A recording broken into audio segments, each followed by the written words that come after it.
देखिए, पहला काम तो ये है कि जब आप पढ़ रहे हैं इसी वक्त या जिस समय भी आप पढ़ाई करते हैं उसी समय आपके मैक्सिमम रिवीजन हो जाने चाहिए। मान लो 30 डेज के लिए आप हिस्ट्री पढ़ते हैं तो 30 रिवीजन तो यहीं पर कर लेने रहते हैं शुरुआत में। पहले दिन में जो पढ़ाया वो, फिर अगले दिन जो पढ़ाया वो, बाद में फिर समय कहाँ मिलना है, ठीक है ना। तो इस तरह से एक रिवीजन तो ये हो जाएगा। उसके बाद आपको हर उसके, जैसे हिस्ट्री है तो नोट्स मैंने बनवा दिया वो ठीक है, लेकिन आपको नोट्स भी है आपके पास, बुक्स भी हैं आपके पास, है ना, और कुछ एक्स्ट्रा बुक्स भी हैं जैसे इंडिया ईयर बुक, ये भी तो है।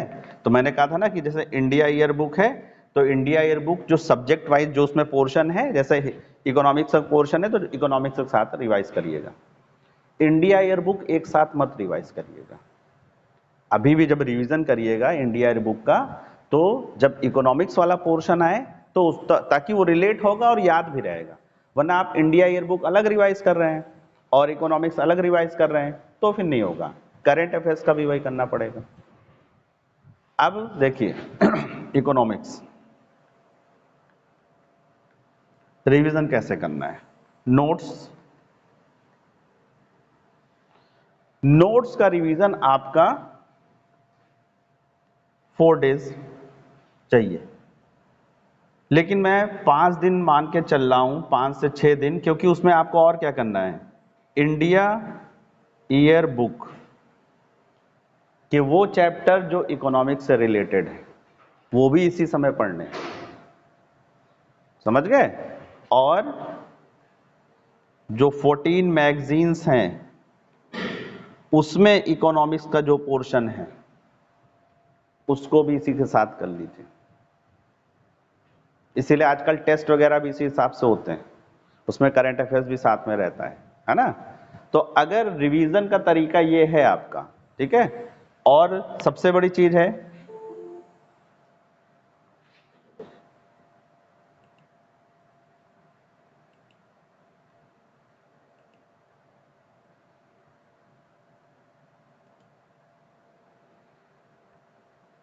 दूसरा तरीका भी है कि भाई मैगजीन्स को अभी अलग कर दें। मैगजीन्स को मत करिए अभी, मैगजीन्स को एक साथ में पढ़िए लेकिन उसको भी सब्जेक्ट वाइज। मैगजीन के साथ भी अगर आप पढ़ रहे हैं तो मैगजीन में जैसे 14 मैगजीन्स हैं उनका रिवीजन अगर आपको करना है तो मान लीजिए जनवरी से दिसंबर तक की मैगजीन करना है तो जनवरी से दिसंबर तक में उस मैगजीन का सिर्फ एक एक पोर्शन इकोनॉमिक्स उठाइए तो आपको कंटिन्यूटी मिलेगी। क्योंकि अगर आपने इकोनॉमिक्स भी पढ़ लिया, आईआर भी पढ़ लिया, साइंस टेक भी पढ़ लिया तो अगली मैगजीन में जाएंगे तो पीछे से रिलेट नहीं कर पाएंगे। तो शुरुआत में तो मैगजीन ऐसे ही पढ़नी है आपको, भाई हर महीने आएगी तब तो थोड़ी ना एक साथ कर सकेंगे। लेकिन जब रिवीजन करना है मैगजीन का तो मैगजीन के एक पोर्शन के 14 मैगजीन को एक साथ पढ़िए। अब आप देखेंगे कि आपको एक लिंक जुड़ता चला जाएगा। क्यों? क्योंकि बहुत सारी चीजें चेंज भी हो जाती है, जरूरत नहीं पड़ती पीछे पढ़ने की कि ट्रंप ने ये पॉलिसी बताई अगले महीने चेंज कर दी, तो वहीं पर आपको पता चल गया कि भाई पिछले महीने की पॉलिसी से अब चेंज आ चुका है।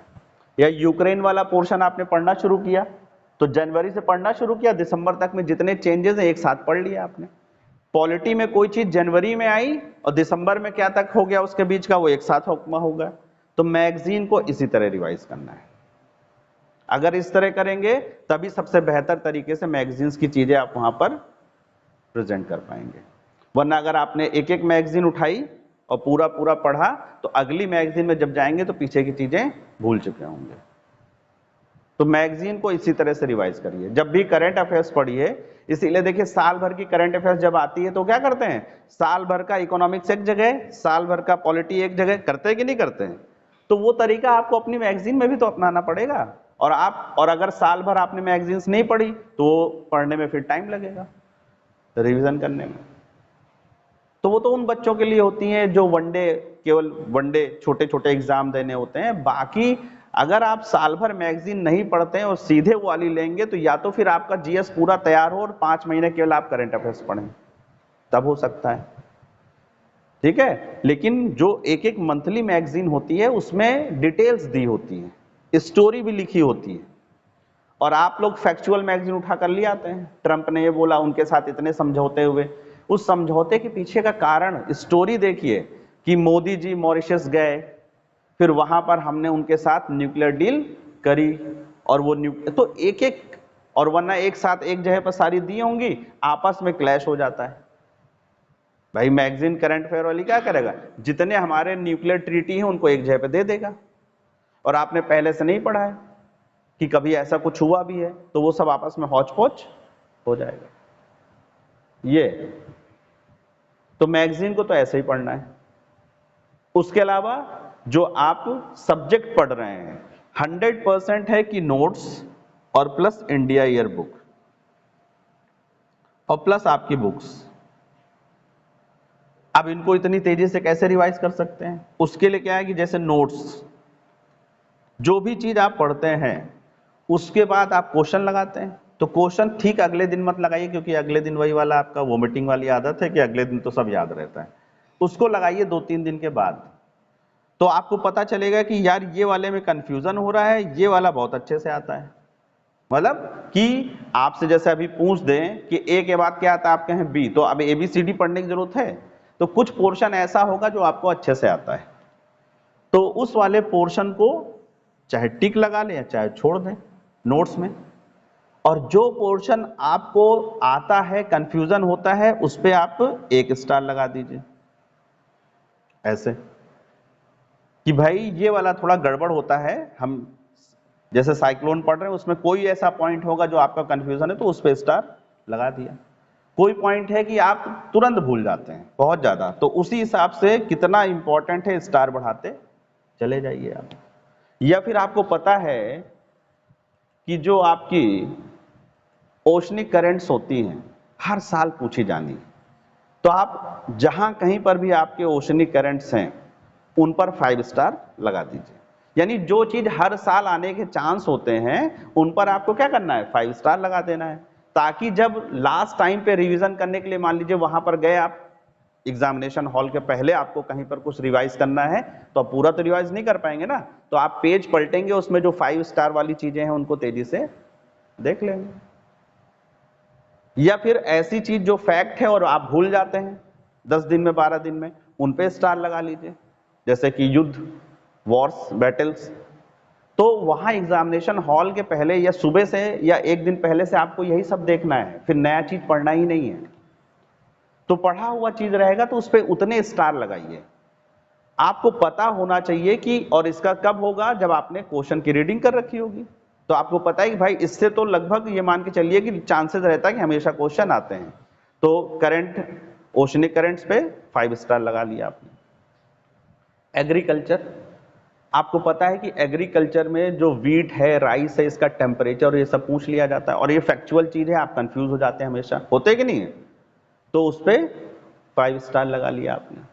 पॉलिटी में गए, पॉलिटी में आपको पता है कि कौन कौन से आर्टिकल के चांसेस होते हैं हमेशा आने के, तो सबसे पहले तो एक 3 से 4 पेज का आर्टिकल का आपके पास होना चाहिए, जिसमें सारे आर्टिकल एक साथ वन लाइनर दिए हो, उसको खूब सारी बार पढ़ लीजिए, ठीक है। फिर आप क्वेश्चन में देखिएगा कि कौन से आर्टिकल का ABCD और डिटेल पूछा जाता है, जैसे कि प्रेसिडेंट, प्रेसिडेंट के सारे आर्टिकल वन लाइनर तो आपको याद होने ही चाहिए, तो वहां वन लाइनर याद करिए।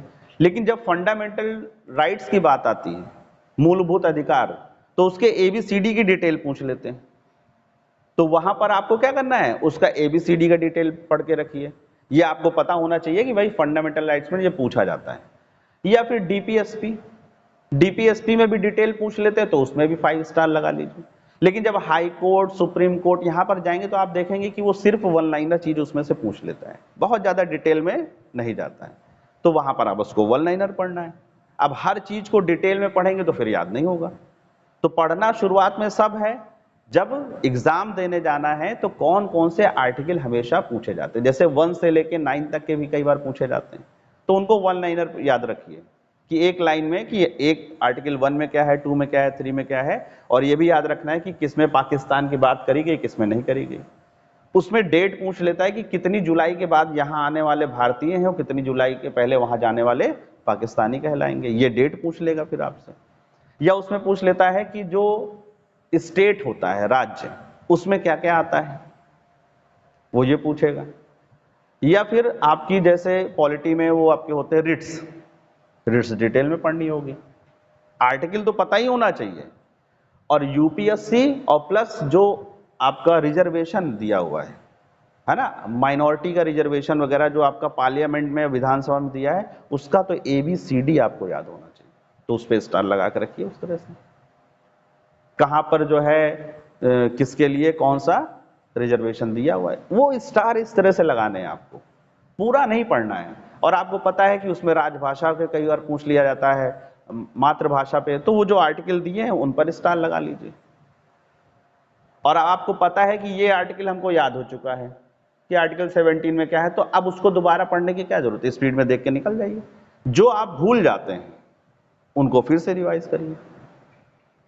स्पीड इतनी होनी चाहिए कि एक हफ्ते में कोई भी सब्जेक्ट कितना बड़े से बड़ा हो, एक हफ्ते में रिवाइज हो जाना चाहिए। अब उस पर डिपेंड करता है कि मान लीजिए आप इकोनॉमिक्स या फिर साइंस टेक आपको बहुत अच्छे से आता है, आपने 3 दिन में रिवाइज कर लिया, या फिर पॉलिटी आपने 3 दिन में कर लिया, तो वही टाइम फिर दूसरे सब्जेक्ट को दीजिए जो आपको थोड़ा सा कम अच्छे से आता है। करना यही है, लेकिन इसका मतलब ये नहीं कि जो अच्छे से आता है उसको समय ही नहीं देना है, समय उसको भी देना है। क्यों? क्योंकि उसमें 10 में 10 क्वेश्चन करने के चांस आपके बढ़ जाएंगे। लेकिन जो आपको टफ लगता है उसको थोड़ा एक्स्ट्रा समय भी देना है कि 10 में 9 नहीं तो 8 नहीं तो 7 तो हमें करने हैं, तो समय तो देना ही पड़ेगा उसके लिए, तो ये भी करना पड़ेगा आपको। तो रिवीजन का यही करना है कि एक हफ्ते के अंदर रिवीजन हो जाना चाहिए, एक हफ्ते के। और कुछ चीजें जो पता है कि ये हर बार आनी है, तो या तो बुक में ही उसमें पेज, हम लोग तो पेज मोड़ लेते थे, या फिर क्या करना है, कुछ चीजें लिख के याद करने का मन करता है, जैसे आपकी रिट्स, तो 10-12 पेज व्हाइट पेपर ले लीजिए, क्योंकि जो बुक होगा मोटी किताब उठानी पड़ेगी, एक आपकी पतली सी नोटबुक अलग होनी चाहिए, बिल्कुल पतली सी, चाहे पेजेस रख लीजिए बाद में अपना। मेरे पास मेरी जो फाइल तैयार हो गई थी वो मैं आपको दिखाता हूं। प्री के देखिए आर्टिकल्स दिख गए, कलर्ड हैं सारे, है ना, साधारण बहुमत किसमें दिया, जो भी चीजें स्पेशल आ रही थी इसमें कर लिया, और जितनी बार हो सका कलर, और उसमें कोई चेंज है तो वो भी हमने इसमें यहां पर डाल लिया। ठीक है, ये आपको ऑनलाइन वाले बच्चों को भी मैं भेज दूंगा, ठीक है, या रिकॉर्डिंग अभी वाली भेज देंगे, उसमें ये देखिए, ये मैंने आर्टिकल्स पढ़े थे, और हर बार कलर, क्योंकि साल भर में कलर उड़ जाता है, तो हर बार कलर चेंज होता गया। तो ये देखिए जितने आर्टिकल्स में कुछ भी नई चीज है, तो ये 5-6 पेज में सारे आर्टिकल्स हैं, कौन किससे रिलेट कर रहा है, दिख रहा है आप लोग को, ये करते थे। जितनी चीजें सब इसी में कर ली। आर्टिकल में शायद ही ऐसी कोई चीज हो, देखिए ये छोटा सा कुछ मिला तो लिख लिया वहीं पे, ये कौन सा आर्टिकल किससे जुड़ रहा है, पेज ही तो गंदा होगा, मेरे दिमाग में सफाई होनी चाहिए ना। तो ये देखिए यहां से ये आर्टिकल जुड़ रहा है, मैंने इसको जोड़ दिया इससे, क्योंकि पूछा गया उसी तरीके से। ये है जैसे विधानसभा में माइनॉरिटी का जो आर्टिकल है और जो लोकसभा में माइनॉरिटी का आर्टिकल, दोनों को एक साथ, क्योंकि कंफ्यूजन वहीं पे हो सकता है। ठीक है, ये कितनी बार कहां पे संशोधन हो रहा है, ये देखिए अमेंडमेंट है, कितनी सीटें हो गई, करंट अफेयर्स से मिला, मैंने यहीं पे लिख दी। SC ST की सीटें चेंज हुई थी, नीचे लिख दी मैंने। ये लेकर जाते थे सुबह, और कुछ नहीं लेकर जाते थे। और देखिएगा ये भूल जाते थे ना कौन से कहां से लिए गए हमारे पार्ट, तो यहीं पर मैंने लिख लिया था। उसके बाद देखिए सारी अनुसूचियां हो गई, ये देखिए अमेंडमेंट, जो मेन अमेंडमेंट थे, अब आप लोग को पता नहीं, ये सारे मेन अमेंडमेंट थे, इनको मैंने शॉर्ट में यहां पे लिख लिया है। संशोधन जो हर बार पूछे जाते हैं, ठीक है, और उसमें भी स्टार लगा लिया जो भूल जाता हूं। करंट अफेयर्स में होता था कि हर बार पूछा जाता था कि INS विक्रांत कहां का है, वो कहां का है, तो जो मुझे नहीं याद होते वो मैंने लिख दिए।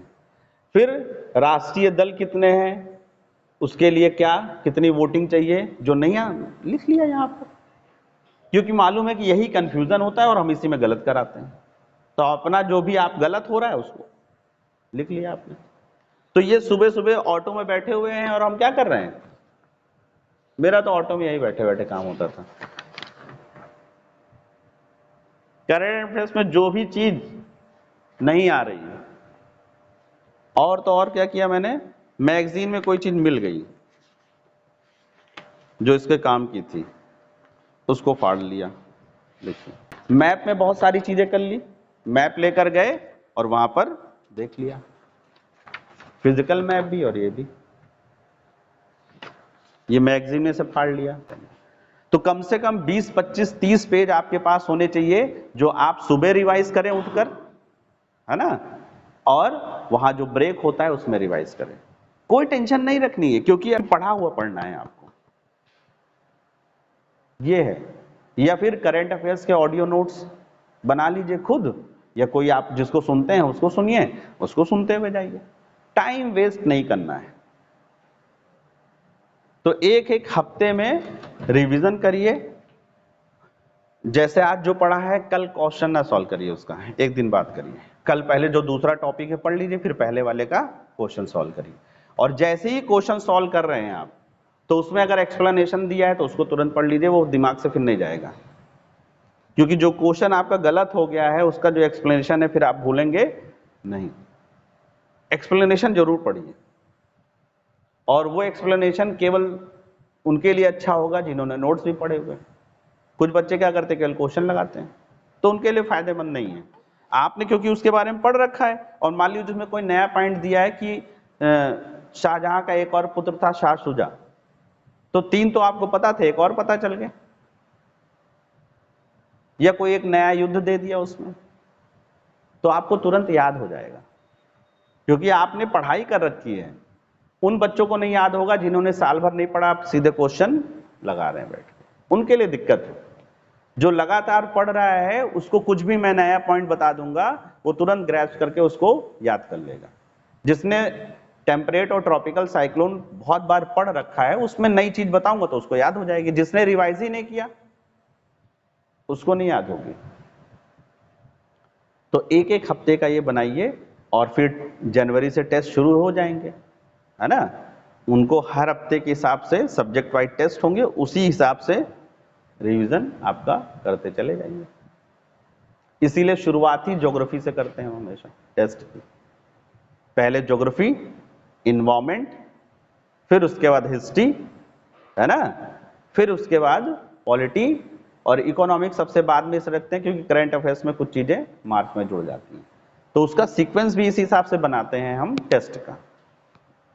ये जब आप करेंगे तब आपके सिलेक्शन के 99% चांसेस हो जाते हैं। फिर कोई गलती हो जाए तो बात अलग। सीसैट में गलती नहीं करनी।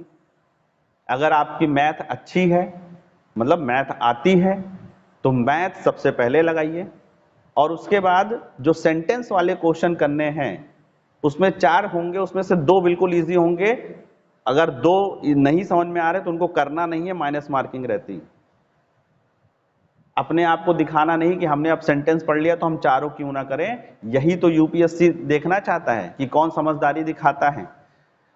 10 पैसेज आए, 10 में से मान लीजिए 20 क्वेश्चन आए, 20 में से 10 बिल्कुल सही कर दीजिए और 10 आप अटेंड ना करिए, वो ज्यादा अच्छा है।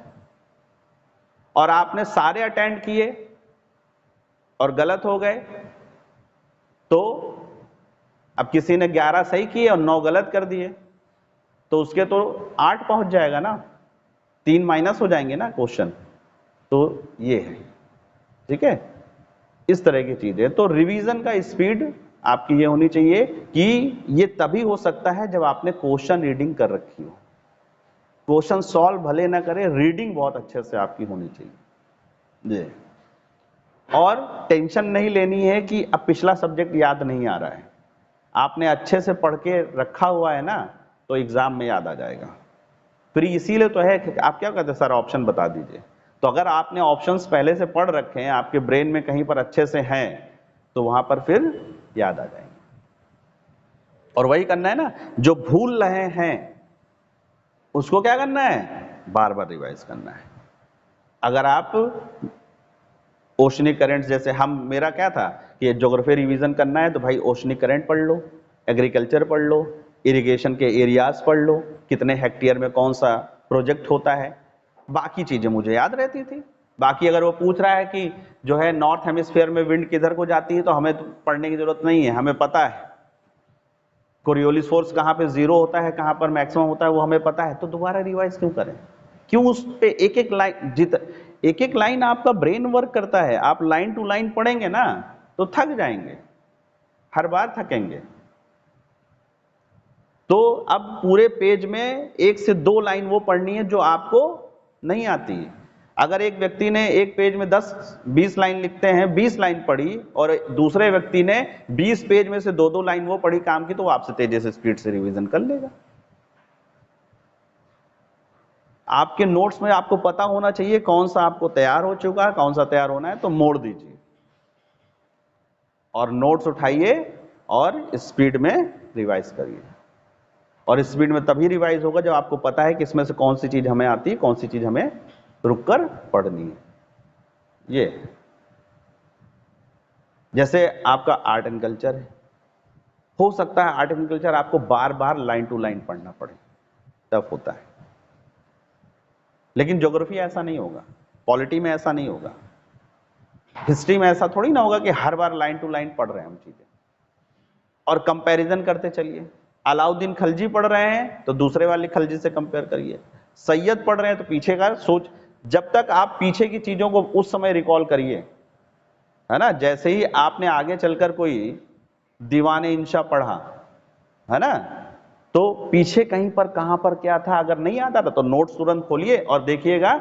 ऐसे करेंगे तो जल्दी हो जाए। आप ट्रॉपिकल साइक्लोन पहले पढ़ा, उष्ण चक्रवात, टेम्परेट बाद में पढ़ रहे हैं। जैसे ही आपने शीतोष्ण चक्रवात पढ़ा तो याद करने की कोशिश करिए कि इससे अपोजिट कौन सी चीज थी ट्रॉपिकल साइक्लोन में, और नहीं याद आ रहा तो नोट सही है ना, पीछे खोलिए। तो जब भी दो चीजें एक दूसरे से जुड़ी हुई हो उनको कंपेयर करके पढ़िए, हमेशा हमेशा दो राजाओं को कंपेयर करिए। अकबर की चीज देख रहे हैं तो पीछे वाले से कंपेयर करते रहिए, मुगल सल्तनत देख रहे हैं तो दिल्ली सल्तनत से कंपेयर करते रहिए।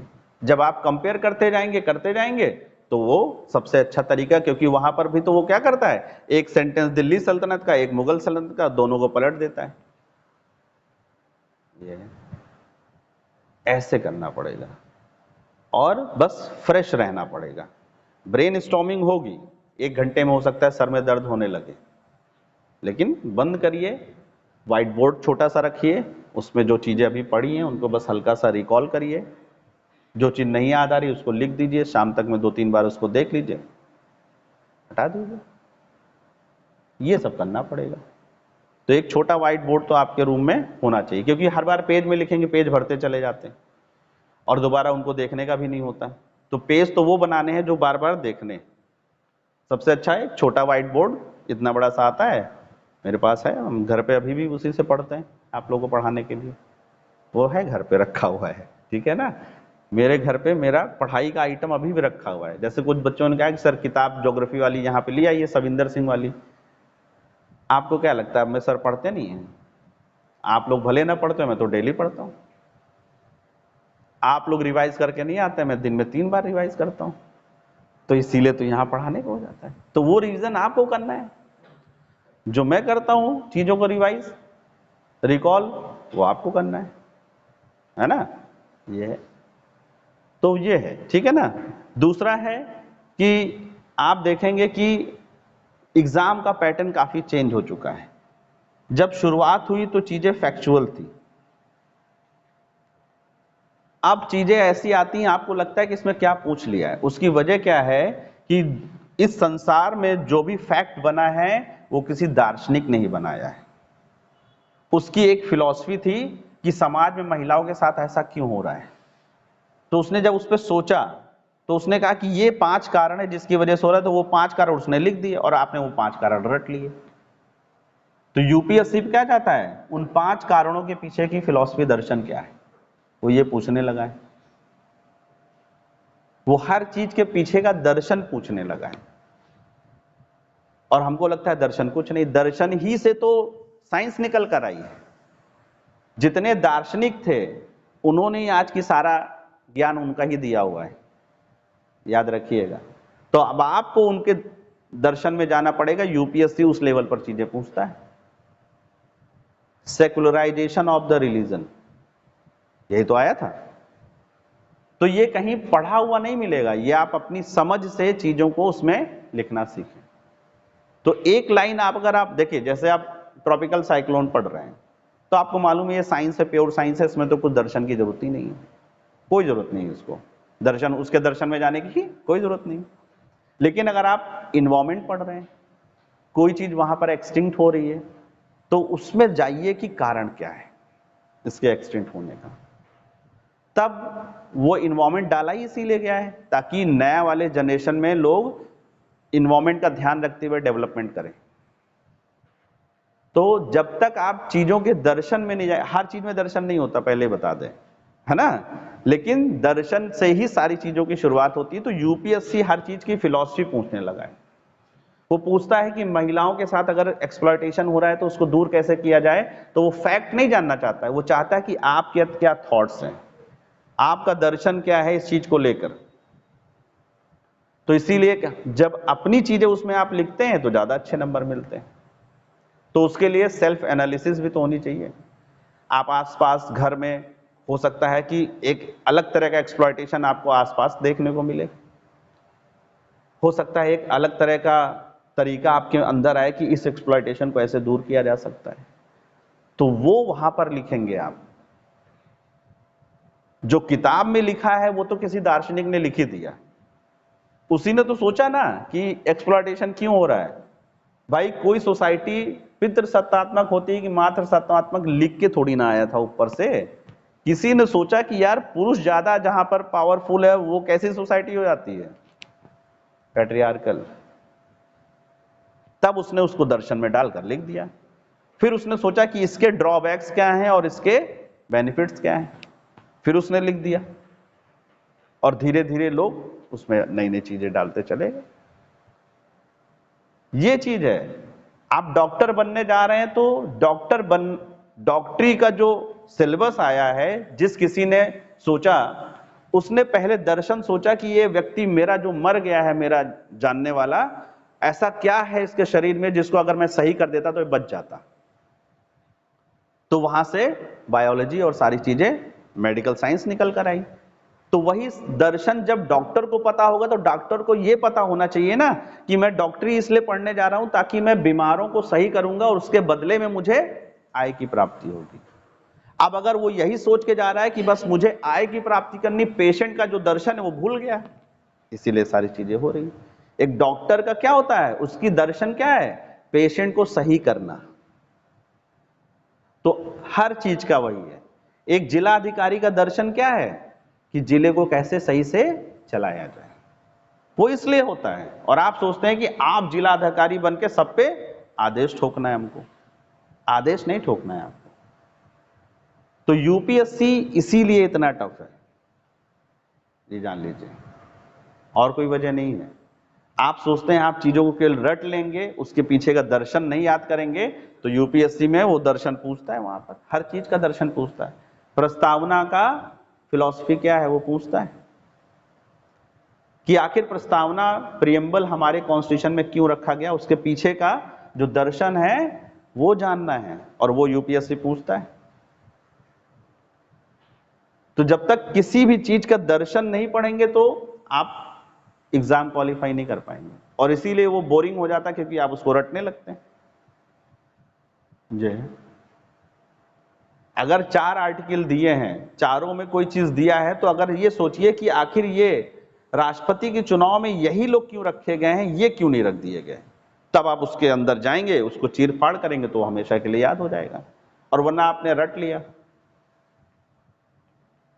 ये है ना कि भाई अगर प्रेसिडेंट है, प्रेसिडेंट के उसमें जो है वाइस प्रेसिडेंट वोटिंग नहीं कर सकता, तो उसके पीछे का दर्शन भी तो पता होना चाहिए, है ना। नॉमिनेटेड मेंबर्स उसमें वोटिंग नहीं करते, राज्यसभा हो चाहे लोकसभा वाले हो, लोकसभा में तो अब हटा ही दी गई वैसे भी, तो क्यों नहीं करेंगे, उसके पीछे का दर्शन आपको समझ में आ जाएगा कि भाई उनका अपॉइंटमेंट राष्ट्रपति करता है तो राष्ट्रपति को वोट दे देंगे। नॉमिनेटेड मेंबर्स क्या होते हैं, जिनका नॉमिनेशन राष्ट्रपति करता है, तो भाई वो राष्ट्रपति को वोट दे देंगे। तो इनको तो दर्शन है ये इसके पीछे, उनको हटाने के पीछे। तो यूपीएससी पूरा दर्शन का खेल है। क्योंकि एक दार्शनिक ने चीजें लिखी थी कि भाई हमने ये बता दिया, इसको अगर लोग फॉलो करेंगे तो समाज अच्छा हो जाएगा, जिला अच्छा हो जाएगा। लोगों ने देखा कि उसको रट कर लोग बन जा रहे हैं, लेकिन वो जिस दर्शन को लेकर वो 4 पॉइंट डाले गए थे कि भाई आपका कॉन्स्टिट्यूशन बहुत चीजों से सोचकर बनाया गया ना, लेकिन अगर उसको हम फॉलो ना करें, केवल रट लें, तो फिर गड़बड़ हो जाएगा। तो यूपीएससी मेंस में ये काम करता है। फिर तो हर चीज की फिलॉसफी को समझ जाएंगे तो कभी भी दिक्कत, मैंने कहा ना, राजपूत पॉलिसी से आपको उसको समझना है कि अकबर ने क्या सोचकर राजपूत पॉलिसी ऐसी लागू करी। भले किसी ने उसको सलाह दी हो, उसने इबादत खाना क्या सोचकर बनाया था और फिर क्यों बंद कर दिया। वरना आप फैक्ट में क्या पढ़ते हैं, 76 में बनाया, 79 में बंद कर दिया। आपने रट लिया, वहां पर हर धर्म के लोगों को बुलाया। अरे उसका जब औचित्य पता चल जाए किस लिए उसने वो खोला था, तो आप कभी भूलेंगे ही नहीं। तो हर चीज की फिलॉसफी आपको पता होनी चाहिए। फिलॉसफी कोई गलत चीज नहीं है। फिलॉसफी का मतलब चीजों की गहराई में जाना, ये चीज याद रखिएगा। इसीलिए क्लास में बीच बीच में मैं फिलॉसफिकल चीजें आपको चीजों के बारे में बताता हूं, ताकि आप समझो कि हर लाइन में गहराई है। आप खुद सोचिए, एक क्वेश्चन 2 लाइन का होता है और उसके बारे में आप 150 शब्द लिखते हैं, यानी उस क्वेश्चन के अंदर एक दर्शन है जो पूछ रहा है कि इसको डिटेल में बताइए। यही तो है, समझ रहे हैं? ये है, ठीक है। हर चीज का आपको तो इस तरीके से पढ़िए, इस तरीके से रिवाइज करिए। बीच में कुछ और भी आपको चीजें फ्री जैसे जैसे आता रहेगा, तो हफ्ते में एक दिन धीरे धीरे आप लोग को इसी तरह से चीजें जो भी हमें याद आती रहेंगी। ये तो वो तरीके हैं जो मैंने अपनाए थे। भाई मुझे लगा कि शायद जिस तरह का तरीके से अब मैं पढ़ता हूं और उस चीज को समझता हूं, उस तरीके से अगर उस समय समझा होता तो और अच्छे नंबर आ सकते थे। आ सकते थे, नहीं आ सकते थे, लेकिन तब हम आप ही लोग की तरह थे, तो हमको भी दर्शन, किसी चीज के अंदर दर्शन होता है, ये मुझे किसी ने नहीं बताया।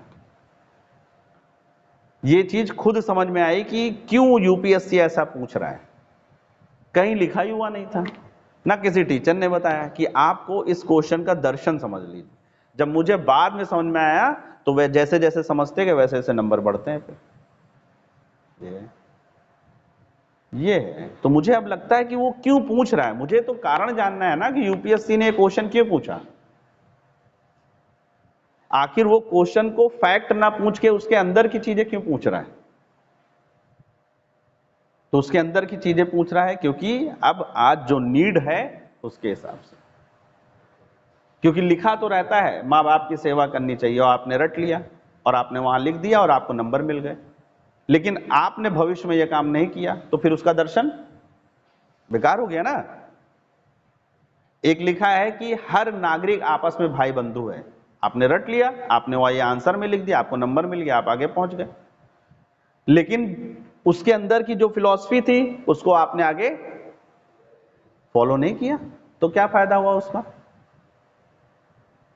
तो जो चीज आपको पढ़ाई जाती है वो इसलिए पढ़ाई जाती है, उसको अपने जीवन में उतारना है आपको, इसलिए पढ़ाई जाती है। डॉक्टर को पढ़ाया जाता है कि वो पेशेंट को कैसे सही करे, इसीलिए तो उसको डॉक्टरी पढ़ाई जाती है। और क्या पढ़ाया जाता है?